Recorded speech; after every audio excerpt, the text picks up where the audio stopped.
श्रीमद् कुंज विहारे नमः। श्री स्वामी हरिदास विचेतराम। श्री हटि नारायण दास जी के पिता का नाम था पंडित जयनारायण चतुर्वेदी और माता का नाम था गंगा देवी। उत्तर प्रदेश के जिला इटावा ग्राम इगरी के रहने वाले थे। संतान की कामना से पंडित जयनारायण चतुर्वेदी जी और गंगा देवी ने बद्रिकाश्रम में जाकर कठोर तप किया और साक्षात भगवान बद्री नारायण ने इन्हें पुत्र प्राप्ति का वरदान दिया था, जिसके फलस्वरूप विक्रम संवत 1604 माघ मास की मौनी अमावस्या को पंडित जयनारायण जी के यहाँ एक बालक ने जन्म लिया। क्योंकि श्री नारायण की कृपा से पुत्र का जन्म हुआ था, अतः बालक का नाम रखा गया नारायण। बालक नारायण जन्म से ही अत्यंत शांत प्रकृति का था और धीरे धीरे वो बड़ा होने लगा। बालपन से ही घर के समीप में ही भगवान श्री सीताराम जी का मंदिर था। उस मंदिर में जाकर भगवान का दर्शन करना और चरणामृत प्रसाद लेना, यह श्री नारायण का नित्य का नियम बन गया। भगवान का विधान बड़ा विचित्र होता है। वह जिसे अपनाना चाहते हैं उसके समस्त बंधन सहज ही टूट जाते हैं। संवत 1619 में इगरी गांव में बड़े जोर का हैजा पड़ा, जिसमें गांव के बहुत से लोग काल कवलित हो गए और उसी में नारायण के माता पिता भी परलोक से धार गए। नारायण का मन तो घर में वैसे भी नहीं लगता था। संसार की नश्वरता का जब यह नग्न चित्र देखा तो इनका चित्त और भी उदास हो गया। परिणाम यह हुआ कि माता पिता के परलोक से धारते ही एक घर छोड़कर श्री धाम वृंदावन चले आए। और श्री वृंदावन में इन्होंने सुना कि श्री कृष्णदास जी पयहारी बड़े उच्च कोटि के संत हैं। उनका सुयश सुनकर ही इन्होंने उनको गुरु मान लिया और उनका पता लगाने लगे। किसी ने कहा श्री कृष्णदास जी इस समय अमरनाथ गए हुए हैं, तो ये भी अपने सदगुरु की खोज में अमरनाथ को चल पड़े। अनेक कठिनाइयों को पार करते हुए अमरनाथ पहुंचे और वहां बहुत पता लगाया, परंतु कहीं भी गुरुदेव के दर्शन नहीं हुए। तब इन्होंने हट कर लिया कि जब तक श्री गुरु जी का दर्शन नहीं होगा तब तक मैं अन्न जल ग्रहण नहीं करूंगा। इस प्रकार इनको 6 दिन व्यतीत हो गए। इनकी दृढ़ निष्ठा को देखकर श्री कृष्णदास जी पयहारी इनके सामने सहसा प्रकट हो गए और इन्हें भगवत प्राप्ति का उत्तम अधिकारी जानकर श्री राम मंत्र का उपदेश देकर इनका नाम रखा हटि नारायण दास।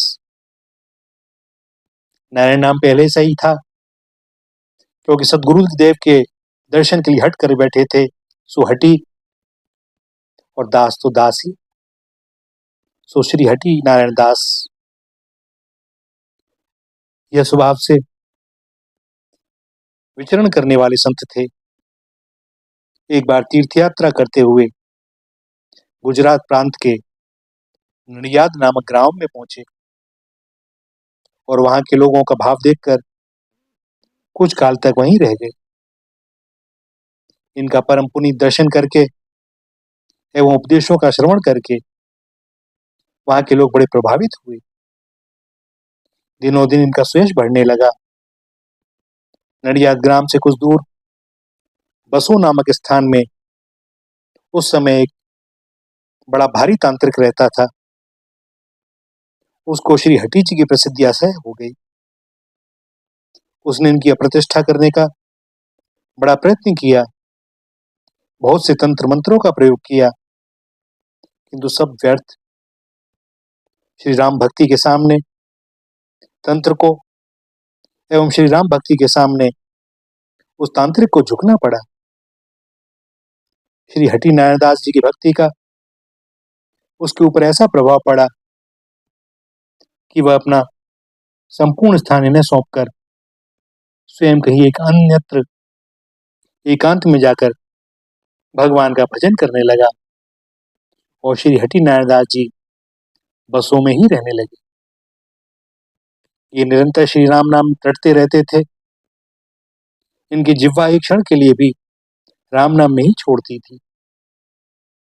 भोजन, जलपान, शयन के समय जब कोई दूसरा नाम रटता था तभी अन्न जल ग्रहण करते थे। धीरे धीरे लोग इनके नियम को जान गए, अतः जब इनके भोजन पान का समय आता तो वे लोग राम नाम रटने लगते और तब तक ये भोजन और विश्राम कर लेते। एक बार ये घूमते हुए ऐसे स्थान में पहुंचे जहां के लोग इनके नियम को जानते नहीं थे। इनको बड़ी जोर की प्यास लगी, किंतु राम नाम छोड़कर न तो ये जल मांग सकते थे न पी सकते थे। सायंकाल होते होते इनके प्राण संकट में पड़ गए, किंतु इन्होंने अपना नियम नहीं छोड़ा और तब स्वयं भगवान श्री राम जी ही कृपा करके एक ब्राह्मण का रूप धारण करके आए। श्री हठीदास जी ने उनको देखकर श्री राम राम कहा तो ब्राह्मण वेशधारी भगवान भी श्री राम राम कहने लगे और तब जाकर श्री हठीदास जी ने जलपान किया। जब जल पी चुके तो भगवान अंतर्ध्यान हो गए। भैया, भगवान के भक्त की नामनिष्ठा देखनी चाहिए, कैसी होती है नामनिष्ठा। इसी प्रकार एक बार विचरण करते हुए पंजाब चले गए। श्री राम प्रेम में मत वाले श्री हठी जी को वहां के लोगों ने भांग का नशा करने वाला समझा।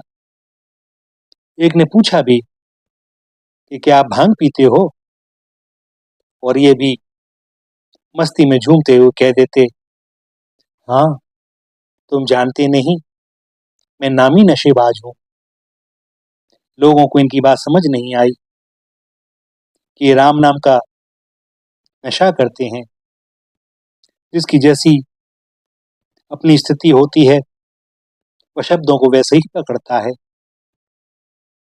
जब ये आत्मविभोर होकर कीर्तन करने लगते तो चैतन्य मनुष्यों की बात क्या, वृक्ष तक आनंद में झूमने लगते। धीरे धीरे इनकी चर्चा राज दरबार में पहुंची। राजा ने बुलाकर सत्कार किया और चूंकि राजा को लोगों ने बताया था कि ये नशा करने के बाद ही झूमते हुए नृत्य करते हैं, सो उसने भी धतूरा आदि बहुत सी नशीली चीजें मिलाकर इनको प्रचुर मात्रा में भांग पिलाकर कीर्तन करने की प्रार्थना की और इन्होंने खूब जमकर कीर्तन किया। उस भांग का, नशीली वस्तुओं का किंचित मात्र भी प्रभाव इनके ऊपर नहीं पड़ा। लोग बड़े आश्चर्यचकित हुए, क्योंकि जो भांग इनको पिलाई गई थी कदाचित उसका कोई भी अंश यदि कोई व्यक्ति पी लेता तो मृत्यु के अलावा उसकी कोई दूसरी गति नहीं थी और ये तब भी पूर्ण स्वस्थ बने रहे। राजा की समझ में आया भगवान की कृपा से बात नशे की नहीं है, ये तो परमानंद में झूमते हैं। सो अपने द्वारा जो अपराध हुआ उससे लज्जित होकर वह राजा इनके चरणों में गिर गया और अपने अपराध के लिए क्षमा याचना करते हुए बोला कि आप तो साक्षात महादेव जान पड़ते हैं, वही तो इस प्रकार के विष को बचा सकते हैं। आजीवन विमुख जीवों को भगवत सम्मुख करने का पवित्र कार्य करते हुए श्री हठी नारायण देव जी ने संवत 1703 श्रावण शुक्ल सप्तमी को समाधि ले ली। भैया कोई पीवे रे संत सुजान, नाम रस मीठा रे। जैसे राम रस में आनंद आने लगे, एक बार इसका नशा चढ़ जाए तो फिर लौकिक किसी भी नशे की तो बात क्या। श्री राधा, श्री राधा, श्री राधा।